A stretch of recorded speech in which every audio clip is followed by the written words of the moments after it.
अपने अंदर के आत्मविश्वास को और इच्छा शक्ति को कैसे 1000 गुना बढ़ाना है, यही हम आज की कहानी के माध्यम से जानेंगे। तो चलिए कहानी की शुरुआत करते हैं। दोस्तों, हम में से हर कोई अपने जीवन में खूब मेहनत और लगन के साथ काम करता है। हर कोई कुछ नया सीखने की कोशिश करता है ताकि वह अपने जीवन में सफल हो सके, अपने जीवन में उन्नति पा सके। लेकिन जैसे जैसे दिन बीतते जाते हैं, हमारे अंदर कुछ भी करने की इच्छा नहीं रह जाती, जिस कारण हम एक बार फिर से वहीं पर आ पहुंचते हैं जहां से हमने शुरुआत की थी। तो आखिर ऐसा क्यों होता है? क्या हम वह लक्ष्य पाने के लायक नहीं हैं, या फिर हमने जो लक्ष्य निर्धारित किया है वही गलत है, या हमने उस लक्ष्य को पाने के लिए जो कार्य करने चाहिए वह कार्य ही नहीं किए? अर्थात जिस दिशा में हमें आगे बढ़ना चाहिए था, हम उस दिशा में आगे ना बढ़ करके किसी और दिशा में जा रहे हैं। आखिर इन सब का क्या कारण है और हम अपने लक्ष्य तक क्यों नहीं पहुंच पा रहे?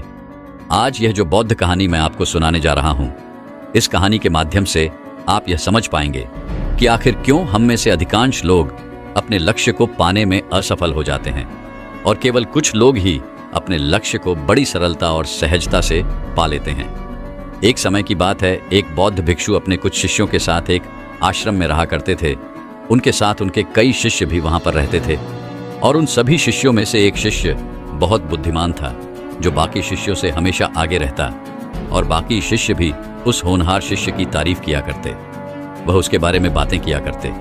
एक दिन उस आश्रम में एक शिष्य आया और वह भी बाकी शिष्यों की तरह धीरे धीरे ध्यान, तीरंदाजी और लेखन कला सीखने लगा। और ऐसे ही करीब 3 महीने बीत गए।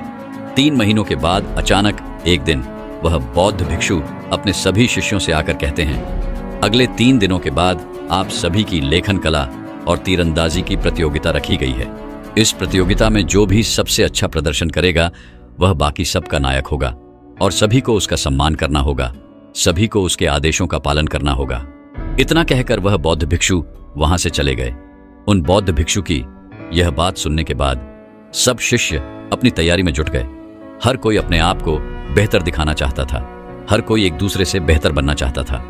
हर कोई कड़ी मेहनत करने लगा, लगातार प्रयास करने लगा और देखते ही देखते 3 दिन बीत गए। 3 दिनों के बाद जब परीक्षा हुई तो वह नया शिष्य जो अभी हाल ही में आश्रम में आया था, वह उस पूरी परीक्षा में प्रथम आया। उसकी लेखन कला सुंदर थी और तीर अंदाजे में वह बहुत अच्छा था। बाकी सभी शिष्य उससे बहुत खुश हुए और सभी ने उसकी खूब तारीफ भी की। लेकिन नए शिष्य की इस जीत को देखकर वह पुराना बुद्धिमान शिष्य ईर्ष्या में जलने लगा। उसके मन में शिकायतें पैदा होने लगी और वह मन ही मन सोचने लगा, यह गुरुवर भी ना इस नए शिष्य पर कुछ ज्यादा ही ध्यान देते हैं, इसीलिए तो आज ये हम सबसे आगे निकल गया, वरना आज तो मैंने इसे हरा ही दिया होता। और जैसा वह बुद्धिमान शिष्य सोच रहा था, उसमें कोई गलत बात भी नहीं थी, क्योंकि वो भिक्षु नए शिष्य पर दूसरों से अधिक ध्यान देते थे, वो उसके साथ अधिक समय बिताते थे, और यह बात उस पुराने बुद्धिमान शिष्य को बिल्कुल भी अच्छी नहीं लग रही थी। वह मन ही मन ईर्ष्या से जल रहा था। एक दिन जब वह बौद्ध भिक्षु अकेले बैठे ध्यान कर रहे थे, तभी वह पुराना शिष्य उनके पास पहुंचा और उनसे कहने लगा, हे गुरुवर, मैं आपके साथ कई सालों से हूं, लेकिन उस नए लड़के को आपने हम सबसे ज्यादा सिखाया है। आप उसके साथ ज्यादा समय बिताते हैं और आपने उसे ऐसी ऐसी कलाएं सिखा दी हैं जिससे हम उसकी बराबरी तक नहीं कर पा रहे। आखिर आपने ऐसा क्यों किया? क्या मुझ में कोई कमी रह गई थी? उन गुरुवर ने उस शिष्य की सारी बातें ध्यानपूर्वक सुनी, लेकिन वह मौन रहे। उन्होंने कुछ भी नहीं कहा। एक बार फिर वह शिष्य उन गुरुवर से कहता है, हे गुरुवर, आप मेरी बातों का जवाब क्यों नहीं दे रहे? मुझे अपने सवालों के जवाब चाहिए, कृपया करके मुझे मेरे सवालों के जवाब दे। इस पर वह भिक्षु मुस्कुराते हुए अपने उस पुराने शिष्य से कहते हैं, भंते, पहले एक कहानी सुनो और फिर अपने विवेक का इस्तेमाल करके मुझे यह बताना कि यहाँ पर कहाँ गलती हो रही थी। आगे बौद्ध भिक्षु कहानी सुनाते हुए कहते हैं, गर्मियों के दिन थे और गर्मी भी अपनी चरम सीमा पर थी। एक यात्री शहर की ओर जा रहा था। धूप काफी तेज थी और काफी गर्म मौसम भी था। काफी देर चलने के बाद उसे थकान होने लगी और तेज गर्मी के कारण उसका गला भी सूखने लगा था। उसे जोरों की प्यास लगने लगी, लेकिन आसपास कुछ भी नहीं था, इसलिए उसने थोड़ी सी और हिम्मत जुटाई, पर कुछ दूर और आगे गया। कुछ और कदम आगे बढ़ाते ही उसे एक कुआं मिला। कुआं देखकर बहुत खुश हुआ। उसे लगने लगा कि अब वह अपनी प्यास बुझा लेगा, लेकिन अब भी एक समस्या थी। कुएं से पानी निकालने के लिए वहां पर किसी प्रकार का कोई भी बर्तन नहीं था और ना ही कोई रस्सी लटकी हुई थी। वह युवक वहीं पर कुछ देर के लिए इंतजार करने लगा। वह सोचने लगा कि जरूर कोई ना कोई यहाँ पर पानी भरने तो आता ही होगा, अन्यथा यह कुआं यहाँ पर ना होता। इसलिए यहीं पर कुछ देर इंतजार कर लेता हूँ। हो सकता है कि कोई यहाँ पर आए और जब वह आएगा तो मैं उससे थोड़ा सा पानी मांग कर पी लूंगा और अपनी प्यास बुझा लूंगा। लेकिन इन गर्मियों के मौसम में इतनी कड़कती धूप में वहां पर कोई नहीं आया। काफी देर इंतजार करने के बाद आखिरकार वह युवक निराश हो गया और निराश होकर आगे की ओर चल पड़ा। उसके शरीर में अब बिल्कुल भी जान नहीं बची थी, पर जैसे तैसे उसने हिम्मत जुटाकर लगातार आगे बढ़ता जा रहा था। कुछ देर का सफर करने के बाद उसे रास्ते में एक और कुआं मिला और यहाँ पर भी कोई भी बर्तन नहीं था और ना ही कोई रस्सी लटकी हुई थी। उस युवक ने आसपास देखा, इधर उधर नजर घुमाई, लेकिन उसे कोई भी नहीं दिखा। वह युवक अब सोच में पड़ गया कि मैं क्या करूं, आखिर मैं इस कुएं से पानी कैसे निकालूं? मेरे पास तो कोई बर्तन भी नहीं है, आखिर मैं पानी कैसे पीऊं? मेरा गला पूरी तरह से सूख चुका है और मुझे यदि कुछ देर तक पानी ना मिला तो हो सकता है कि मेरी मृत्यु हो जाए। वह युवक यहां वहां देखने लगा। तभी अचानक झाड़ियों में उसे एक मटका नजर आया जो टूटा हुआ था। उस युवक ने तुरंत ही वो मटका उठाया और वह कुएं के पास आया और उस युवक ने देखा तो पानी अब भी काफी नीचे था। एक बार फिर उस युवक ने नजर दौड़ाई, यहां वहां देखा तो उसे पास ही में लंबे लंबे घास नजर आए। उस युवक ने उन लंबी घासों में से कुछ घास काट ली और उसकी रस्सी बनाकर कुएं से पानी निकाला और वह पानी पीकर तृप्त हो गया। उन गुरुवर ने इस कहानी को यहीं पर समाप्त किया और उसके बाद वह अपने उस शिष्य से कहते हैं, भंते, अब बताओ, युवक तो वही था और कुआं भी उसे मिल चुका था, लेकिन समस्या एक ही थी, दोनों ही कुएं पर बर्तन और रस्सी नहीं थी। फिर आखिर उस युवक ने कुएं से पानी क्यों पिया? इस पर शिष्य जवाब देते हुए कहता है, हे गुरुवर, क्योंकि उसका गला सूख चुका था और उसे जोरों की प्यास लगी थी और उसे पानी पीने की तीव्र इच्छा जाग उठी थी। अगर वह पानी नहीं पीता तो उसकी जान भी जा सकती थी। इस पर वह बौद्ध भिक्षु अपने उस शिष्य से कहते हैं, बिल्कुल ठीक वैसे ही नए शिष्य और बाकी सभी शिष्यों में इच्छा की तीव्रता का अंतर है। सबसे पहले तो तुम यह समझो कि जो भी इच्छाएं तुम्हारे अंतर्मन में बैठी हुई हैं, वही समय आने पर बाहर प्रकट होती हैं और वैसे ही तुम्हें परिणाम भी मिलते हैं। इस पर वह उन गुरुवर की बात काटते हुए कहता है, हे गुरुवर, आखिर आप क्या कहना चाहते हैं? कहीं आपका अर्थ यह तो नहीं कि हमने मेहनत नहीं की? तभी वह गुरु मुस्कुराते हुए अपने उस शिष्य से कहते हैं, मेहनत तो हर कोई करता है, लेकिन हर किसी के अंतर की इच्छा अलग होती है। यहाँ पर हर कोई अलग अलग है। कोई दुख से बचने के लिए पढ़ रहा है, तो कोई दूसरों को दिखाने के लिए, तो कोई सच में बेहतर बनने के लिए। और जैसे उनके अंतर मन में इच्छाएं होती हैं, वैसे ही उन्हें परिणाम भी मिलते हैं। तुम्हारे अंतर मन में क्या चल रहा है और सच में तुम अपने भीतर से क्या चाहते हो, ये सब तुम अपने पिछले परिणामों से समझ सकते हो। पिछले परिणामों को देखकर यह जान सकते हो। इस पर शिष्य उन गुरुवर से प्रश्न करते हुए कहता है, हे गुरुवर, आपके अनुसार इंसान को वही मिलता है जो अपने अंतर्मन से चाहता है, लेकिन कभी कभी हमारे साथ ऐसा भी तो होता है कि हम चाहते कुछ और है और होता हमारे साथ कुछ और है। अर्थात हम जो नहीं चाहते वह हमारे साथ हो जाता है। ऐसा क्यों? शिष्य के इस प्रश्न का जवाब देते हुए वह गुरुवर उस शिष्य से कहते हैं, भंते, ऐसा हमारे मन में बैठी हुई उन विपरीत इच्छाओं के कारण होता है, जिसमें कुछ इच्छाएं हमें एक अलग दिशा में ले जाती हैं और वहीं पर कुछ इच्छाएं हमें दूसरी ओर खींचती हैं, जिस कारण हमारा मन विचलित होने लगता है और हम ये समझ नहीं पाते कि हम क्या करें, हम किस तरफ जाएं, हम कौन सा निर्णय लें। और जब हम थक हार कर कोई निर्णय नहीं ले पाते तो हम वहीं के वहीं रह जाते हैं। एक तरफ तुम तीरंदाज बनना चाहते हो तो दूसरी तरफ तुम्हें लगता है कि इतनी अधिक मेहनत भला कौन करेगा, इससे अच्छा तो आराम है जिसमें आनंद आता है, सुख है। तो इसका अर्थ तो यही हुआ कि तुम भीतर से सुख चाहते हो, आराम चाहते हो, तो ऐसे में तुम भला एक सर्वश्रेष्ठ धनुर्धर कैसे बन सकते हो?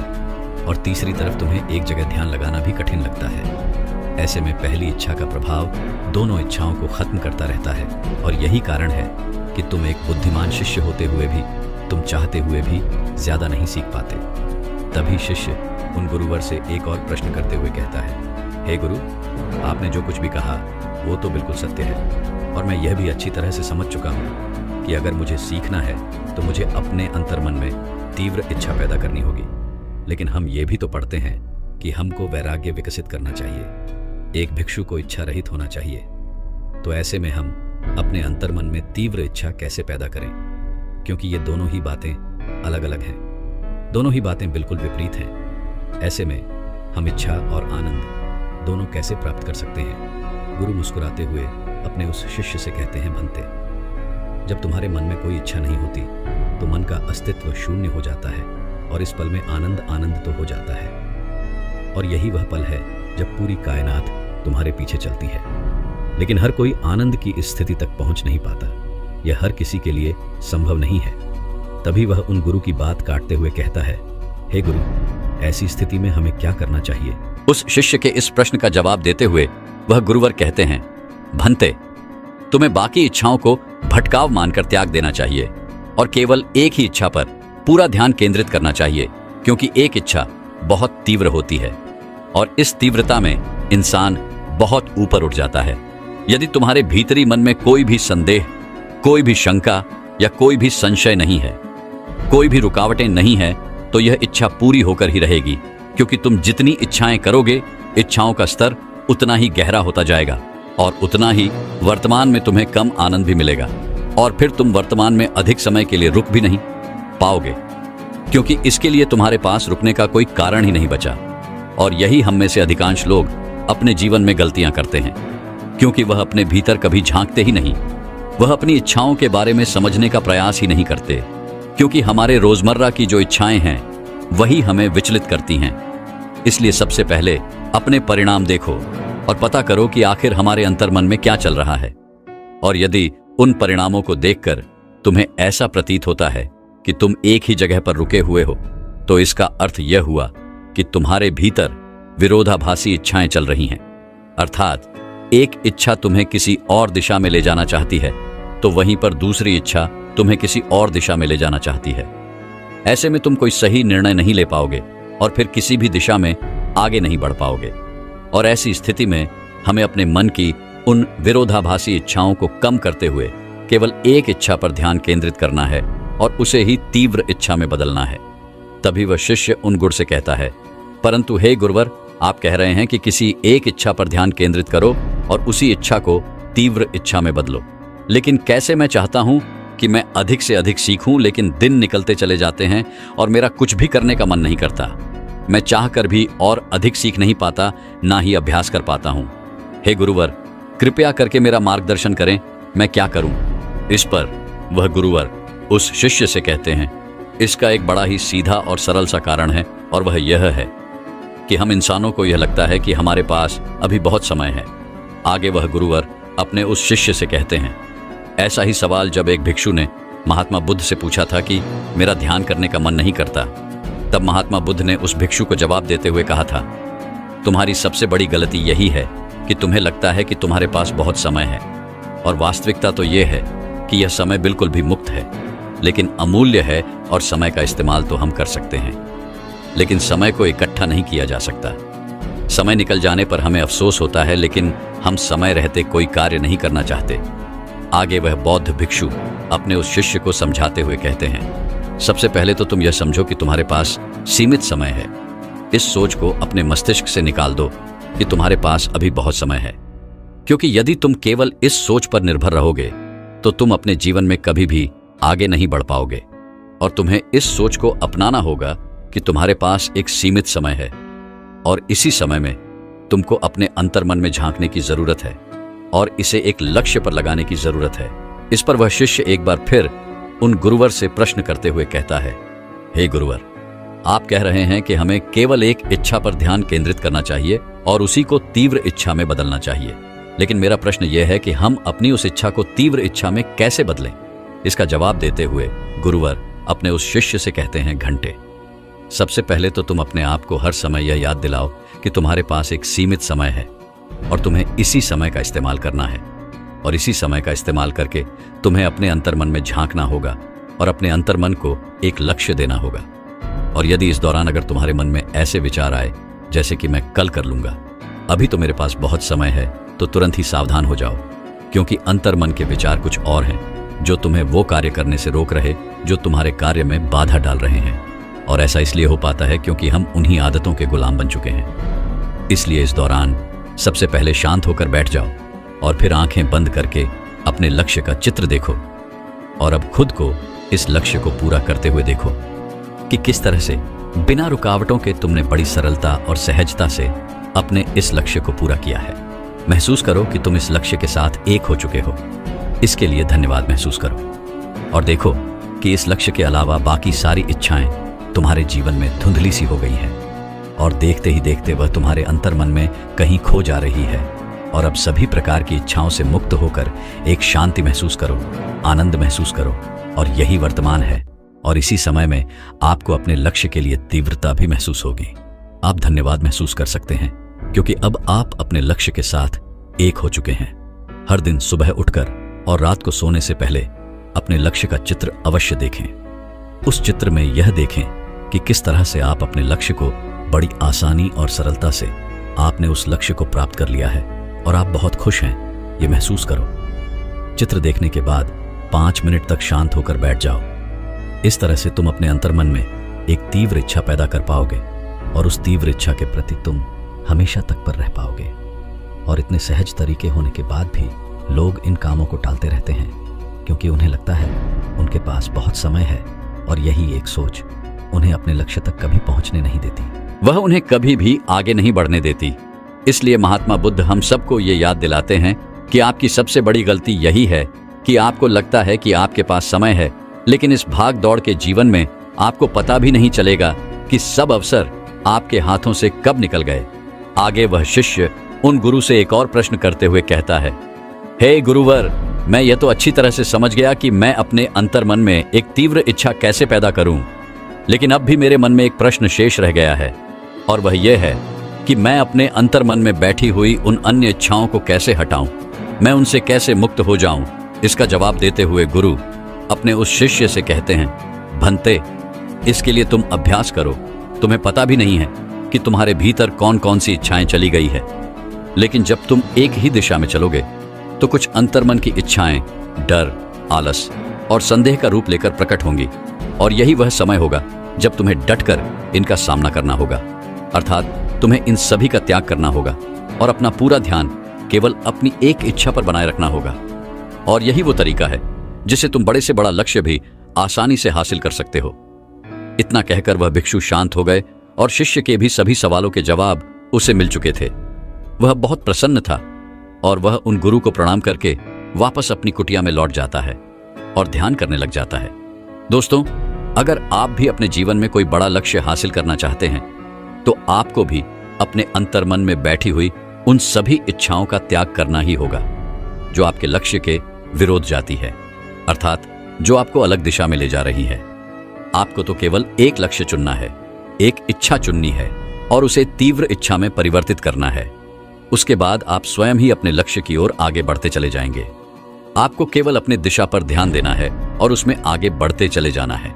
तो दोस्तों, अब जानते हैं कि अपने अंदर के सारे नकारात्मक विचारों की ऊर्जा को कैसे नष्ट करना है अगली कहानी के माध्यम से। तो चलिए कहानी की शुरुआत करते हैं। दोस्तों, बहुत समय पहले की बात है। एक नगर में एक युवक रहता था जो बहुत परेशान रहता था। वह हमेशा किसी न किसी कार्य को लेकर संकल्प किया करता और अधिकांश बार उसका संकल्प टूट जाया करता, जिस कारण वो बहुत परेशान रहने लगा था। एक दिन खुद से परेशान होकर मनोज अपनी हथेली जोत के ऊपर रखकर खड़ा हो गया। जोत की अग्नि सीधा उसके हाथों में लग रही थी, जिस कारण उसके हाथों में अत्यधिक पीड़ा हो रही थी, लेकिन फिर भी वह अपनी हथेली वहां से हटा नहीं रहा था। वह अपनी संकल्प शक्ति को मजबूत करना चाहता था। जब भी वह कोई संकल्प लेता था तो कुछ ही समय बाद उसका वह संकल्प टूट जाता था, जिसके कारण उसके मन को बहुत पीड़ा पहुंचती थी, बहुत तकलीफ होती थी।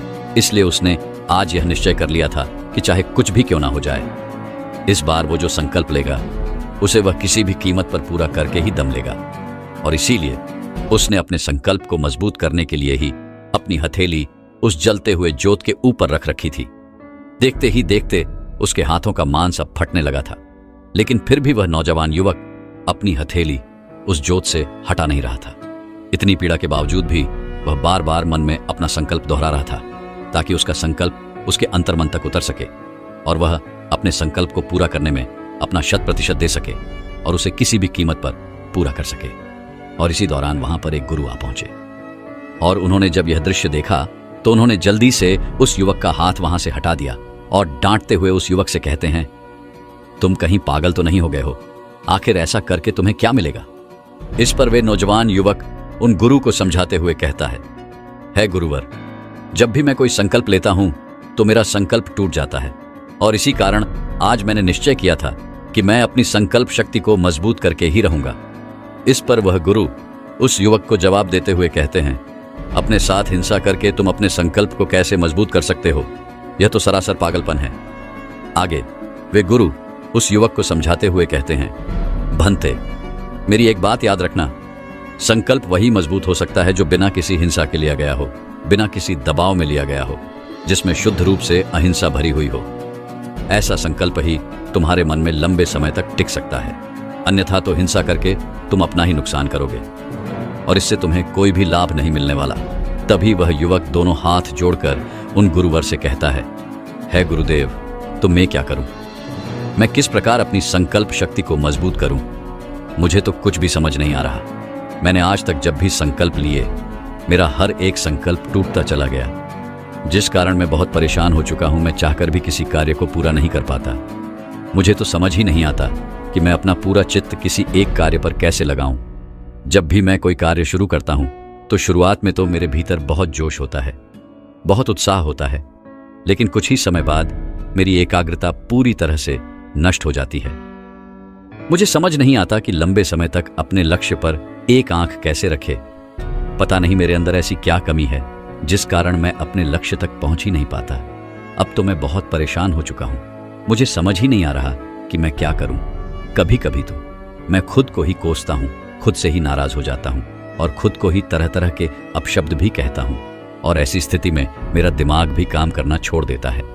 ऐसी स्थिति में मुझे समझ नहीं आता कि आखिर मैं अपनी संकल्प शक्ति को किस प्रकार मजबूत करूं। मेरे सारे मित्र देखते ही देखते कामयाबी हासिल कर चुके हैं, जिन्हें देखकर मेरे घर वाले भी रोज मुझे ताना मारते हैं, तरह तरह की बातें सुनाते हैं। वो कहते हैं, बाहर निकल और जा देख, तेरे मित्र कहां से कहां पहुंच गए, और तू है कि तू तो नकारा निकला। तेरा कुछ नहीं हो सकता, ना तो तू कामयाब बन सकता है और ना ही तो कोई काम ढंग से कर सकता है। तेरा तो कुछ भी नहीं हो सकता। अपने घर वालों की ये सारी बातें सुनकर मैं बहुत तंग आ चुका हूं, और अब तो मुझे भी लगने लगा है कि मेरे घर वाले शायद सही कहते हैं कि मैं अपने जीवन में अब कभी कामयाब नहीं हो पाऊंगा। अगर मैं अपने चित्त को एकाग्र करना नहीं सीख पाया तो शायद मैं ऐसे ही मृत्यु को प्राप्त कर लूंगा, आधा अधूरा, बिना अपने लक्ष्य को प्राप्त किए। मेरा जीवन यूं ही समाप्त हो जाएगा। क्या आप मुझे इस समस्या का कोई समाधान बता सकते हैं? क्या आपके पास इस समस्या का कोई उपाय है? इस पर वह गुरु उस नौजवान युवक का कंधा सहलाते हुए कहते हैं, भंते, जो अपने मन को समझ लेते हैं वह अपने मन को एकाग्र करने में भी सफल हो पाते हैं। उनका दिमाग किसी एक कार्य पर लंबे समय तक टीक पाता है। अपनी बात आगे बढ़ाते हुए वह गुरु उस युवक से कहते हैं, भंते, तुम्हारी परेशानी सुनकर मुझे जो उपाय समझ में आ रहा है वह मैं तुम्हें बताना चाहता हूं, और आज मैं तुम्हें ऐसे 10 सीख देने वाला हूं जिससे कोई भी इंसान अपने मन को एकाग्र करना सीख सकता है। और जैसा कि तुमने कहा कि मन को एकाग्र करना इतना आसान नहीं, किंतु निरंतर अभ्यास से और कड़ी मेहनत से तुम यह मुमकिन कर सकते हो। लेकिन मेरी एक बात और याद रखना कि इन्हें अपने जीवन में उतारने के लिए तुम्हें कुछ नियमों का भी पालन करना होगा। यदि तुम उन नियमों का पालन नहीं करोगे तो तुम कितनी भी कड़ी मेहनत क्यों ना कर लो, तुम निरंतर अभ्यास ही क्यों ना कर लो, लेकिन तुम अपने मन को एकाग्र करना नहीं सीख पाओगे। इसलिए अपने मन को एकाग्र करना जितना ज्यादा जरूरी है, उतना ही इन नियमों का पालन करना भी आवश्यक है। इसलिए इन नियमों को ध्यानपूर्वक सुनना। इसके बाद वह गुरु उस युवक से पहला नियम बताते हुए कहते हैं, भंते, एक मनुष्य को अपना अतीत अपने मन पर से हमेशा हटाते रहना चाहिए, अन्यथा तो आप उस अतीत के बोझ तले दबे रह जाओगे और आपका मन धीरे धीरे बूढ़ा होता चला जाएगा। तुम्हारे अतीत की असफलताएं, तुम्हारे पाप, तुम्हारे द्वेष, तुम्हारे जलन, तुम्हारे लालच, सब कुछ तुम्हारे अतीत में ही दफन है और वह तुम्हें कभी भी वहां से निकलने नहीं देना चाहते। इसीलिए उस अतीत को अपने मन से निकाल दो, तभी तुम्हारा मन हल्का हो पाएगा और तुम कुछ नया सोच और समझ पाओगे। आगे वे गुरुवर दूसरा नियम बताते हुए कहते हैं, तुम्हारा शरीर ही तुम्हारी सबसे बड़ी संपत्ति है। अगर इस बात को तुम दिमाग में बैठा लोगे तो तुम अपने शरीर के साथ कभी भी खिलवाड़ नहीं करोगे। दोस्तों, मैं उम्मीद करता हूं कि यह कहानी सुनने से आपके जीवन में अच्छे बदलाव आए होंगे। आपको इस वीडियो से क्या सीखने मिला ये कमेंट करके जरूर बताएं और अपने परिवार, दोस्तों या आपके करीबी इंसान के साथ ये कहानी शेयर करके उन्हें भी इस ज्ञान से परिचित करवाएं। बाकी अगर आपको यह वीडियो दिल से अच्छी लगी हो तभी इस वीडियो को लाइक कर देना और आपने अब तक इस चैनल को सब्सक्राइब न किया हो तो चैनल को सब्सक्राइब भी जरूर कर देना। आपका हर दिन शुभ हो।